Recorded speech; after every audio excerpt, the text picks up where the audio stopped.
अहमद पुनमपु कई खुनबगा लोइनना खुरुमजरी मणिपुरी मिरर की 5 anniversary celebration असिगी अनिरक सुबा सिगुंबा थौरम असिदा अइबुसु कैसु खंगजद्रबा अइबुसु सिगुंबा एनिवर्सरी असिदा सरुक याहनबिबगी दमक्ता ऑर्गेनाइजिंग कमिटी बो इना हनमक्तदा थागत फोंदोक्सरी संगीतों की मरम सिटी यामन चावी यामन पाक चावी अदुबु अखोइनसु होजिक तमजरगसु पुंसी सुपद तंबल ओइबा नायररोइदोबा संगीतों की अदुगुंबा विद्यानी हाइबताई यामन चावग्रबा मसिदगिना भैगतचंद्र महाराज की मतमदगिना ngasi phausi nat संगीतों की अखोइगी संगीतों बुदी लेरबा गरीबनी वास की ममांग गरीबनी वास की ममांग दगी फाउ लेरबनी मथंग मथंग चावखलपसी चराइरोंगदगी हौरखांदा गरीबनी वासदगी भैगतचंद्र दगी मथंग मथंग गंभीर सिंह चंद्र कीर्ति लापदगी सुल्तान महाराज बुद्धचंद्र महाराज फाउसिदा अंगप फंग संगीतों की कनोसे लाई अदना चंद्र कीर्ति महाराज की मतम से नट संगीतों की गोल्डन एज हैरगा खंगने याम चावखले कयामुग याम चावखलगे बु रसुम फुमरी निमित कुंथ्रागी निथोय नोंबदा इसै संगीतों अनी तौरगा निमित कुंथ्रागी निथोयनी तोंगान बरसता अखोइगी मयामना रसुम मरी हाइना खंगनरी बरससे हांगनरीबनी अदना हाइरिबा अखोइ चराइरोंबा मतमदगी गरीबनी वास की मतमदगी भैगतचंद्र दगिना आइना पंजरीबा खरसे हाइरिबा निथौसिंसेना प्रेटोनेस ओइरगा संगीतों से चाखतना होनरम निथौसिंग की मरक्ता पेंगनी अदना संगीतों से यामना चावे हाइबा तारे मथंग मथंग लाइबसी तोंगान राग की सरुक्ता संसार की सरुक्ता अदुगा राजमेन की सरुक्ता तांचप की मेनपुक की तोंगान बा अमममना तोंगान लंबी अममम ओइदा यामना चावे अदुबु आइना हानबा मक्तदा ngasiगी मणिपुरी मिरर की मंगा सुबा एनिवर्सरी सेलिब्रेशन असिगा मरी लेनना अयहाना नट संगीतोंनि मतांगदा वफम खतंग अई तेंतना थमजगे नट संगीतोंसी तसेंगना जगोई इसेगी फजबा याउबद नतना अखोइना वैष्णव धर्मगी वांगलबा करि हाइनी वाखल मियेंग भाव रस दर्शन मपुंग फाने याउरबा अखोइगे नाट्य अमनी हाइबा याय असिगुम नाट्यसे मसिदा अखोइगी रसकी यौख्रबा सदना की मसक अमनी याम मसिदा चौ सदना अमा याउरी अदना मसिदा लैरिबा अखोइगी मियोइबगी पुंबसे अखोइगी इबुंगो इबेमा अनिमक्की अमत्त ओइबा मसक लौरिबा श्री गौरचंद्र महाप्रभु की वफमदा अखोइना कथोक्सबा तंबनी हाइना अखोइना हाइबा याय अदुगा अमरोमदा अखोइगी आत्मा समर्पण तौजबा की मसक संगीतोंदा तौरिबसे मपुंग ओइबा वफमदी नट संगीतोंसे अखोइगी महाजगे की मसक मसाबु धर्मन युमसिंदुना थंबा नुंद भक्ति अमसुंग प्रेम की फजरबा भाव फोंदोपा अदुगा पांदना धर्म की थौगाई ओइना सिजन्नबा अदुगा अतोपा मन मियामदना नुंगाइरबा कला की कुमई की मसक अमा ओइहनबा साधना की लंबीदना ईश्वर की खुया फंगनबा लाइनिंग ओइबा नट संगीतों की मसक सिन अखोइगी यामने अदुना नट संगीतों तौरिबा अखोइगी थबक थौरम पुनमक्सिंगसे अखोइगी वैदिक की संस्कृति की फजबा मसक लोइना याउरबा नाट्य संगीतों की मसक अदना मसिदा अखोइगी परंपरादा लेरिबा संगीत चंदु की परंपरा सिदा अखोइना जैग्य मैम खंबिरंगनी जैग्य की अर्थ सैक्रिफाइस हाइबनी अदना गंधर्व विद्या अखोइगी पांडोक मचिन मनावगा सिंसे अखोइना गंधर्व हाइरगा अदुम खंगनरिसे मैम अदुम अखोइगी इपिक सिंग पुराण सिंग सिदा हाइनरिबदना अदना पूर्वरंग की मसक देखी संगीतों की मनुंदने को यावरिसे कीर्तोन की मसक ओधिवास की मसल कृष्ण भक्ति की साधना की मसल अदगी वैष्णव धोरण की हाइरिबा विधि विधान मयाम से पुलप तासिंदना यावसिनखिबना कनागुंबा मियोई खरददी नट संगीतोंबु खंगननबु होतनबदा अराइबा ओहंदे याम लुई नट संगीतोंदा पुनसिनखिबा अखोइगे तोंगान तोंगान बा हिरमसिंगसे तोंगान तोंगान बा मsak mayamsingse amamam toina haide mayek sengna haide tongan tongan macha tana topna khaidroktuna amamam ta yengba masi darkar oiri han thamjage nat sangiton si akoi punamana khange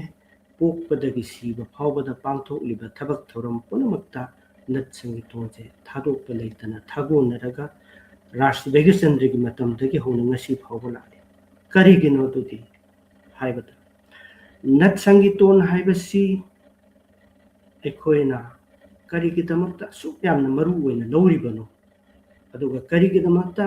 पोकपदगी सिबा फावबदा पांथोकलिबा थबक theorem सिंगसिदा एखोइगी नट संगीतोन जे थादोकनबा लेतना थागोनदुना लेहलिबसिगी मरम करिगिनो हाइबा तारगदि तसिंगबदि नट संगीतोन हाइबसिदा आइना ngasai mamang ta panjakriba punamak kasina yauraba sumnagi natte mangonda mieng kaya dagi tongan tongan ba aspect kaya dagi nat sangiton da yengpada loina phangadori isam samna ai mate maka panjage akoigi manipuri gauriya vaishnav sampradaya gi moi wakhal mieng se odhona kuk kayam tina kukebu nat sangiton si sangiton masamak se ibungo ibima ani ki apunba murti oiriba gaurachandra mahaprabhu ki masakni haina lawi ada ibungo ibima ani ki masakni haina akoina lawi bagi maram se ai khatang kam panjarake gauranga mahaprabhu si radha krishna ani ki apunba saktamni haina lawi bagi maram si akoina karigumbada si tabiriba punamang sudum tarangani akoina tina bansa haibase si worship ahum haibani krishna gi worship ahum natra haibani adana tina bansa si karino haibada ihal hanbada krishna na khalli radha si krishna aiga hakchang tongan leibana maram oirakanda mana khaliba mana ningiba mana tawriba punamase ai amata pau phaude adana tinaban sa ahum du karino haibadu ai ahanbada panjage radhana aibu uba matamda yengba matamda kayam fajaribano radhagi mitta krishna isu kayam fajaribano haibadu aidi radhana tabanena khangbungamde ai masi khangning thereta haiba ama aduga anisuba poinda radhana aibu nungsiribase kayamu nungsiribano haibase ai khangningreda haiba anisuba posatse adoga ahum subada tinaban sake ahum suba kenosena radhana aiga tinaraga nungairibase kayamu nungairibano haibase akoi de hakchang tongan leibenena ai de khangbungamdre aduna masi khangningreda haiba wakhal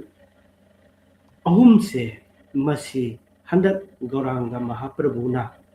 navadipta lakan sida hairiba ani sigi apun masaktam se amatta oina gauranga oina poli haibagi wakan se gauriya vaishnav singh amadi any akoigi manipur gi vaishnav singh masi sab sana thajani aduga isai da sumase panduna sakna sonari aduna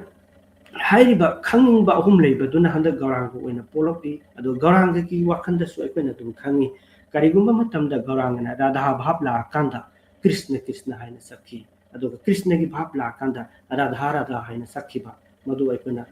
gaura lila na singba matamda samudra potol ga haidana ma de dum ngauduna hangba chakhi bada samudra da ta dana nga phaba singsena ma se sambren hundana nga phaba da nga so waman la ena tawmaga ma oirambagi wari adu akoi kanoda gaura lila da lila wena dum sanari aduna masi da natte ꯑꯩꯈꯣꯏꯅ ꯑꯃꯨꯛ ꯃꯁꯤꯒꯤ ꯃꯅꯨꯡꯗ ꯌꯥꯎꯔꯤꯕ ꯐꯖꯕꯁꯤꯡꯗꯣ ꯍꯥꯏꯗꯤ ꯒꯧꯔꯥꯡꯒꯒꯤ ꯑꯩꯈꯣꯏꯒꯤ ꯄꯟꯆꯇꯠꯇ ꯍꯥꯏꯕ ꯑꯃ ꯃꯌꯥꯝ ꯇꯥꯕꯤꯔꯝꯒꯅꯤ ꯑꯗꯣ ꯄꯟꯆꯇꯠꯇ ꯍꯥꯏꯕꯁꯦ ꯑꯩꯈꯣꯏꯒꯤ ꯇꯠꯇ ꯑꯣꯏꯕ ꯃꯉꯥꯗꯨꯅꯤ ꯌꯥꯝ ꯃꯔꯨ ꯑꯣꯏꯕ ꯀꯅꯥꯅꯣ ꯍꯥꯏꯕꯗꯤ ꯃꯗꯨ ꯁꯪꯒꯤꯇꯣꯟꯒꯤ ꯃꯁꯥꯃꯛ ꯁꯪꯒꯤꯇꯣꯟꯒꯤ ꯃꯨꯔꯇꯤꯁꯦ ꯀꯃꯥꯏꯅ ꯇꯧꯅ ꯑꯣꯏꯈꯤꯕꯅꯣ ꯍꯥꯏꯕꯒꯤ ꯄꯣꯠꯁꯛꯇꯨꯅꯤ ꯑꯃꯨꯛ ꯂꯥꯛꯏꯁꯦ ꯁꯤ ꯌꯥꯝ ꯀꯨꯞꯈ꯭ꯔꯕ ꯆꯨꯝꯅꯒꯤ ꯑꯩꯈꯣꯏꯅ ꯁꯪꯒꯤꯇꯣꯟꯗ ꯇꯧꯔꯤꯕ ꯄꯣꯠꯁꯛꯁꯦ ꯑꯩꯈꯣꯏꯅ ꯎꯔꯤꯕꯗꯨꯗꯤ ꯌꯩꯔꯤꯕ ꯊꯤꯜꯂꯤꯕ ꯁꯛꯏꯕ ꯑꯗꯨ ꯈꯛꯇꯅꯤ ꯑꯗꯨꯒ ꯃꯅꯨꯡꯗꯅ ꯑꯇꯣꯞꯄ ꯑꯃ ꯆꯦꯜꯂꯤ ꯁꯝꯅ ꯍꯥꯏꯔꯒ ꯑꯃꯨꯛ ꯑꯩꯈꯣꯏꯅ ꯃꯃꯥ ꯃꯄꯥꯁꯤꯡꯅ ꯅꯠꯇ꯭ꯔꯒ ꯑꯣꯖꯥ ꯒꯨꯔꯨꯅ ꯁꯥꯇ꯭ꯔ ꯑꯃꯅ ꯄꯨꯡ ꯌꯩꯕꯗ ꯈꯨꯔꯨꯝꯃꯤꯕꯗꯣ ꯑꯉꯥꯡꯗꯨꯗ ꯈꯨꯔꯨꯝꯕ ꯅꯠꯇꯦ ꯉꯁꯥꯏ ꯑꯗꯨ ꯑꯣꯏꯔꯗꯤ ꯀꯔꯤꯅꯣ ꯍꯥꯏꯁꯦ ꯃꯅꯨꯡꯗ ꯑꯗꯨꯝ ꯌꯥꯎꯔ ꯀꯩꯅꯣꯝꯃ ꯂꯩꯔꯤꯕ ꯃꯅꯨꯡꯗ ꯑꯗꯣ ꯑꯥꯞꯇꯩꯇꯅꯤ ꯍꯥꯏꯅ ꯁ꯭ꯔꯤꯕꯥꯁꯅꯤ ꯍꯥꯏꯅ ꯑꯥꯞꯇꯩꯇꯅꯤ ꯍꯥꯏꯅ ꯈꯜꯂꯒ ꯈꯨꯔꯨꯝꯖꯔꯤꯕꯅꯤ ꯑꯗꯨꯅ ꯁꯥꯙꯛ ꯁꯤꯗꯣꯛ ꯍꯥꯏꯕ ꯄꯣꯠ ꯑꯃ ꯂꯩꯔꯤ ꯑꯩꯁꯦ ꯆꯪꯈ꯭ꯔꯀꯥꯟꯗꯗꯤ ꯁꯤꯗꯣꯛ ꯑꯣꯟꯈꯤꯗꯅ ꯑꯥꯞꯇꯩꯇ ꯑꯣꯏꯅ ꯂꯥꯛꯑꯕꯅꯦꯕ ꯑꯗꯨꯅ ꯑꯥꯞꯇꯩꯇꯗꯨꯗ ꯈꯨꯔꯨꯝꯖꯔꯤꯕꯅꯦꯕ ꯑꯍꯜ ꯂꯃꯟ ꯒꯨꯔꯨ ꯄꯨꯝꯅꯃꯛꯅ ꯈꯨꯔꯨꯝꯃꯤꯕ ꯇꯧꯔꯤꯕ ꯃꯌꯥꯝꯁꯤꯡꯁꯦ ꯑꯗꯨ ꯑꯣꯏꯖꯔꯒꯁꯨ ꯑꯃꯨꯛ ꯃꯅꯨꯡꯗ ꯑꯃꯨꯛ ꯀꯨꯞꯄꯤꯗꯤ ꯀꯔꯤꯅꯣ ꯍꯥꯏꯔꯀꯥꯟꯗ ꯒꯧꯔꯥꯡꯒꯒꯤ ꯃꯥꯒꯤ ꯑꯪꯒꯗꯒꯤ ꯄꯟꯆꯇꯠꯇꯁꯤ ꯊꯣꯛꯑꯦ ꯆꯤꯡꯊꯣꯛꯑꯦ ꯍꯥꯏꯔꯤ ꯂꯧꯊꯣꯛꯑꯦ ꯍꯥꯏ ꯑꯩꯈꯣꯏꯒꯤ ꯃꯩꯇꯩꯒꯤꯗꯁꯨ ꯅꯣꯡꯊꯥꯡ ꯂꯩꯃꯁꯦ ꯑꯇꯤꯌꯥ ꯒꯨꯔꯨ ꯁꯤꯗꯕꯒꯤ ꯃꯃꯤꯠꯇꯒꯤ ꯂꯧꯊꯣꯛꯑꯦ ꯍꯥꯏꯕꯒꯤ ꯋꯥꯔꯤ ꯃꯌꯥꯝ ꯑꯃ ꯂꯩꯔꯤꯕ ꯑꯗꯨꯝꯍꯥꯏꯅ ꯑꯩꯈꯣꯏꯅ ꯃꯁꯤ ꯒꯧꯔꯥꯡꯒꯒꯤ ꯑꯪꯒꯗꯒꯤ ꯄꯟꯆꯇꯠꯇ ꯑꯁꯤ ꯄꯨꯊꯣꯛꯂꯒ ꯁꯪꯒꯤꯇꯣꯟꯒꯤ ꯃꯨꯔꯇꯤꯁꯤ ꯁꯦꯝꯃꯛꯏꯕꯅꯤ ꯍꯥꯏꯅ ꯂꯧꯔꯛꯏꯅꯤ ꯀꯅꯥꯅꯣ ꯑꯗꯨꯗꯤ ꯍꯥꯏꯔꯒ ꯃꯈꯣꯏꯁꯤꯡ ꯑꯗꯨꯗꯤ ꯃꯣꯟꯅꯦ ꯕꯨꯙꯤꯅꯦ ꯆꯤꯠꯅꯦ ꯏꯟꯗ꯭ꯔꯤꯅꯦ ꯄ꯭ꯔꯥꯟꯅꯦ ꯃꯈꯣꯏ ꯃꯉꯥ ꯑꯁꯤꯅ ꯁꯪꯒꯤꯇꯣꯟꯒꯤ ꯃꯨꯔꯇꯤ ꯑꯣꯏꯍꯜꯂꯛꯑꯦ ꯍꯥꯏ ꯑꯗꯨꯗꯤ ꯀꯃꯥꯏꯅ ꯇꯧꯅ ꯑꯣꯏꯍꯜꯂꯛꯏ ꯍꯥꯏꯕꯗ ꯃꯣꯟꯗꯒꯤ ꯁ꯭ꯔꯤꯅꯤवासꯀꯤ ꯃꯁꯛ ꯂꯧꯗꯅ ꯏꯁꯩ ꯍꯜꯍꯜꯂꯦ ꯕꯨꯙꯤꯗꯒꯤ ꯑꯥꯞꯇꯩꯇꯨ ꯑꯣꯏꯗꯅ ꯄꯨꯡ ꯌꯩꯔꯦ ꯒꯣꯕꯤꯟꯗꯅ ꯇꯨꯡ ꯏꯜꯂꯦ ꯏꯟꯗ꯭ꯔꯤꯗꯒꯤ ꯃꯨꯔꯥꯔꯤꯅ ꯄꯂꯥ ꯑꯣꯏꯔꯦ ꯄ꯭ꯔꯥꯟꯗꯒꯤ ꯃꯨꯀꯨꯟꯗꯣꯅ ꯗꯣꯍꯥꯔ ꯑꯣꯏꯔꯦ ꯆꯤꯠꯇꯒꯤ ꯅꯤꯇꯥꯏꯅꯟꯗꯅ ꯚꯥꯕꯣꯛ ꯃꯀꯣꯛ ꯑꯣꯏꯗꯨꯅ ꯑꯣꯏꯔꯦ ꯃꯔꯝ ꯑꯗꯨꯅ ꯁꯪꯒꯤꯇꯣꯟ ꯍꯥꯏꯕꯁꯦ ꯒꯧꯔꯆꯟꯗ꯭ꯔꯒꯤ ꯃꯁꯛꯅꯤ ꯑꯗꯨꯅ ꯃꯅꯤꯄꯨꯔꯤ ꯒꯧꯔꯤꯌꯥ ꯕꯩꯁꯅꯨꯞ ꯁꯝꯄ꯭ꯔꯗꯥꯏꯅ ꯁꯪꯀꯤꯔꯇꯣꯟꯕꯨ ꯎꯖꯕ ꯐꯪꯖꯕꯁꯦ ꯒꯧꯔꯆꯟꯗ꯭ꯔꯕꯨ ꯗꯔꯁꯟ ꯇꯧꯖꯕꯅꯤ ꯍꯥꯏꯅ ꯂꯧꯏ ꯑꯗꯨꯅ ꯃꯔꯝ ꯑꯗꯨꯅ ꯑꯩꯈꯣꯏꯅ ꯁꯪꯒꯤꯇꯣꯟꯕꯨ ꯍꯦꯛ ꯎꯖꯕꯗ ꯒꯧꯔꯆꯟꯗ꯭ꯔꯕꯨ ꯈꯨꯔꯨꯝꯖꯕ ꯑꯣꯏꯅ ꯑꯩꯈꯣꯏꯅ ꯁꯪꯒꯤꯇꯣꯟꯕꯨ ꯍꯦꯛ ꯎꯖꯕꯗ ꯑꯩꯈꯣꯏꯅ ꯈꯨꯔꯨꯝꯖꯔꯤꯁꯦ ꯒꯧꯔꯆꯟꯗ꯭ꯔꯕꯨ ꯗꯔꯁꯟ ꯇꯧꯖꯕꯅꯤ ꯍꯥꯏꯅ ꯂꯧꯏ ꯃꯔꯝ ꯑꯗꯨꯅ ꯑꯩꯈꯣꯏꯒꯤ ꯅꯠ ꯁꯪꯒꯤꯇꯣꯟꯗ ꯑꯩꯈꯣꯏꯅ ꯏꯍꯥꯟ ꯍꯥꯟꯕꯗ ꯑꯥꯞꯇꯩꯇꯅ ꯍꯨꯡꯒꯥꯔ ꯇꯧꯔꯒ ꯒꯧꯔꯆꯟꯗ꯭ꯔꯁꯦ ꯍꯧꯗꯣꯛꯏ ꯁꯪꯒꯤꯇꯣꯟꯗ ꯑꯗꯨꯅ ꯏꯍꯥꯟ ꯍꯥꯟꯕꯗ ꯄꯨꯡ ꯌꯩꯕꯅ ꯍꯥꯟꯅ ꯔꯥꯒ ꯍꯧꯔꯀꯥꯟꯗ ꯑꯩꯈꯣꯏꯒꯤ ꯃꯨꯔꯇꯤ ꯑꯗꯨ ꯁꯥꯒꯠꯂꯦ ꯃꯁꯤ ꯃꯇꯥꯡꯗ ꯍꯣꯔꯦꯟ ꯑꯩ ꯈꯤꯇꯪ ꯑꯃꯨꯛ ꯁꯝꯊꯔꯛꯀꯦ ꯑꯗꯨꯅ ꯍꯧꯖꯤꯛꯀꯤ ꯑꯩꯈꯣꯏꯅ ꯄꯨꯡ ꯌꯩꯕ ꯑꯁꯤꯅ ꯒꯧꯔꯥꯡꯒꯒꯤ ꯃꯨꯔꯇꯤꯁꯦ ꯁꯪꯒꯤꯇꯣꯟꯗ ꯃꯊꯪ ꯁꯨꯝ ꯁꯦꯝꯃꯛꯄ ꯀꯣꯛꯇꯒꯤꯅ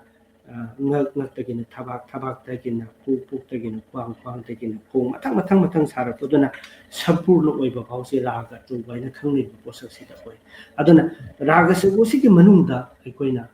ꯀꯔꯤ ꯍꯥꯏꯅꯤ ꯒꯨꯔꯨ ꯘꯥꯠ ꯍꯥꯏꯅ ꯑꯃ ꯌꯥꯎꯔꯤ ꯒꯨꯔꯨ ꯘꯥꯠꯁꯦ ꯍꯧꯔꯛꯄ ꯃꯇꯝꯗ ꯑꯩꯈꯣꯏꯅ ꯅꯤꯡꯖꯔꯤꯕ ꯏꯁꯇ ꯗꯦꯕꯇꯥ ꯑꯗꯣ ꯃꯥꯗꯣ ꯆꯪꯉꯛꯑꯦ ꯍꯥꯏꯅ ꯑꯩꯈꯣꯏꯅ ꯈꯟꯕꯗꯒꯤ ꯃꯥ ꯆꯪꯉꯕꯅꯤꯅ ꯃꯥꯒꯤ ꯃꯇꯨꯡꯏꯟꯕ ꯑꯣꯏꯅ ꯈꯣꯡꯊꯥꯡ 3 ꯄꯤꯛꯅ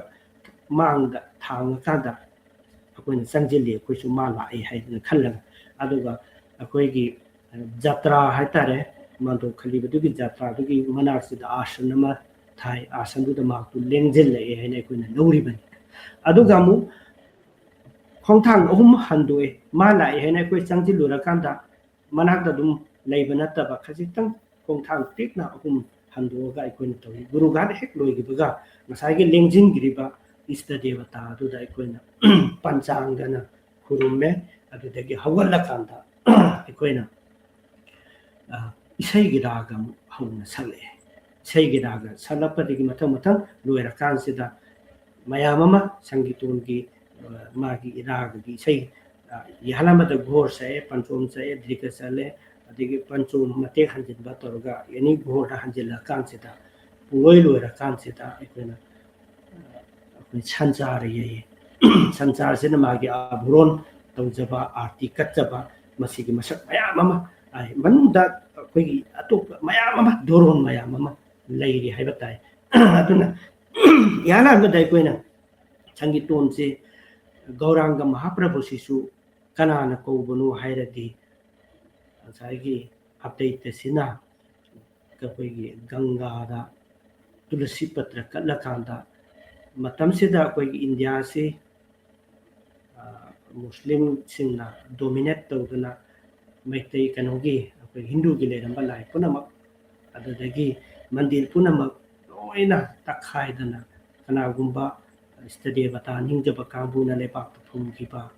अदुदगी पुदना मथवाई हिन्नना चेंजखिबा मतम दु योरकांदा जेके अपडेट प्रभुना मो ना लेंबिरक्तुना अखोइसे अमुक्तदि कनबियो ना लेंगलप्पा मतम यौद्रिब्रा नंग लाकपिरो हैन तौरगा तुलसी पत्र कटनगा मासी गंगादा थादखिबदुदगी मासी अवतार तौरगा पोलक्पनि हायना लौबदुना मरम ओइरकांदा अखोइना संगीतोंदसु इहान हान अखोइना पुंग यैबदा हान खुरुमिबसे मसी अचौबा मरम अमने अदुना ngसाइगी नट संगीतोंगी मनुदा यावरिबा पोट मयाम सिंसिदी यामना यावगरे अदुना मसी अचौबा मागी मियेंदी मयाम अमा अखोइना येंबा याय ngसाइ आइना ममांगदा पंजगिबदुने मासी महादैक्यम ओइना नैनरसु दुम या महादैक्यम सुमनगी जैगे नतब महादैक्यम नैनरके हायरकसु मयामना सांगना अदे वैष्णव की दोरोंदा नैनगे हायरसु मयामना पुदबरंगा मोइना नैनगे हायरसु मयामना दुम नैनकिबा याबा अददगी ओडिबास की मसक ओइना नैनगे हायरसु दुम नैनबा याबा अदन ngसाइना हाइजबदुनी संगीतोंदी यामना पाक चावी यामना कनो तवी अदो करिगिदमक्ता अखोइना पोकपदगी सिबा फावदा पांथोक्लिबसिदि करिगिनो हायरकांसिदा साहित्यदा त्रेतादा द्वापुरदा कलिदा जुग मरीसी मसी लई हाइना कोइना थाजनरी अदुना साहित्य जुगता अखोइना साहित्य जुगता ध्यान तौरगा ईश्वरबु फंगे सही तारा निंगनगा ईश्वरबु फंगे त्रेतादा जैग तौरगा ईश्वर फंगे द्वापुरदा पूजा तौरगा ईश्वरबु फंगे अदुबु कलिददी हरि संकेतोन तौरगा ईश्वर फंगे हाइबसे श्रीमद् भागवतता मयक सेंगना यावे श्रीमद् भागवतता या मरिक सेंगना यावे अदुना मणिपुर की श्रीमद् भागवत से कयाम यामना मणिपुर सु मरु ओइबगे हाइबसे हेक कनागुंबा मी अमा हेक सिगिबदगी हौना दासान नाइदना कोइ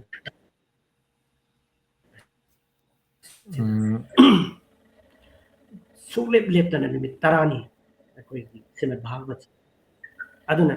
अस्ति संजोइदसु अखोइना श्रीमद् भागवत थमदुना बुजा तौरी आरती कली सुमाइन तौदना तसेंगनमक श्रीमद् भागवत हाइबसे सयं श्री कृष्ण मकनी खल्लगा बुजा तौनरिबनी अदुगुंबा श्रीमद् भागवत तांबा हाइतारे मागी परम पुनमसे मणिपुर की थोइदो हंदोना मयांग लाइने हन खनरिबा राज भैगचंद्र महाराजना मागी मतमदा सब जाना श्रीमद् भागवत की मसक से नैनरे खंगले अदुगा मागी मतम सेदा अथोइबा पंडित मयाम ममा ओजा गुरु शास्त्र की खंगबा तोंगान अखोइगी शास्त्र सिंगी मरम पुनम खंगबा ओजा मयाम ममा लेरमबने हाइबसे अखोइना नट संगीतोन उबदगी लाइन अखोइना खंगबा ngame अदुना संगीतोन जी करिगी तौरिबनो हाइबा मतमदा कलिगिदि संगीतोन द लोइरे अदुना अखोइना लुहोंबदसु लुबुन थांबदसु ना हुतबदसु स्वरातसु फिरोइदसु एनी पर्वदिन कृष्ण जन्म थरानी जन्म अदेगी अखोइगी देवी पूजादा तोंगान पर्वदिन सिंगदसु संगीतोन से थादोक्ते अदुम लोइनरगा अखोइदा अदुम ले अदुना संगीतोन से अखोइगी जैग्य मोइना जैग्य हाइबसे संस्कार तौबा हाइबसे सेंगदोकनी अखोइ हेक पोलकपता अखोइदा अपाम्बा कलक्पा करिसु लेरमदे अखोइना चाखलक्पगी मतुंगिना अखोइगी इसासिदा मतम अपाम्बा कलक्पा को मयाम अमा लाई मधु मयाम सिंगदो दशकर्म हाइदना तोंगान कर्म तरा मथंग सेंदोक्तुना अखोइ लाइबने अदुना अहन सिंगना पोलकपदा तोंगान मखल की कर्म तरा से तौर इबसिंग से अखोइगी द लेरमिबा फत्तबा मयामसिंग से कोकननबगी तौरिबने अदुना अखोइना नट संगीतोन से मसी अमुक सिदनसु नते श्रीमद् भागवत अइना पंजरुबगी मरमदि अदु ओइदि करिनो हारकांदा अखोइना श्रीमद् भागवत हाइबसी करंबनो हाइना अइ अमुतंगा खतंगा हाइजगे अखोइ पुराण तरा निपाल ले तरा निपाल सिगी मनुंग श्रीमद् भागवत ख्वाइदि अथोइबा पुराण हाइना लौइ श्रीमद् भागवत से अखोइना सप्ताह निमित तरिनी ताजरति अइना तौजरुबा पाप पुनमक्तो कोई हाइना थाजनि अदुना कना कना गुम्बा मिसिंगसिना अदुगा बसिगुम्बा अखोइगी श्रीमद् भागवत से करिगुम्बा दशा तारबा नत्रगा नुंगाइतरबा मसादा नारकपा येलकपा करि एनी लेरा कांसेदा अखोइना मसिगी पोचे तारकांदा दशा लांगफम कोपा पुनमक ओइ हाइबा थाजनबा लेबदुना अखोइना श्रीमद् भागवत से ताजे अदना श्रीमद् भागवत से गी अखोइना लोइना ताबा ngamjadragasu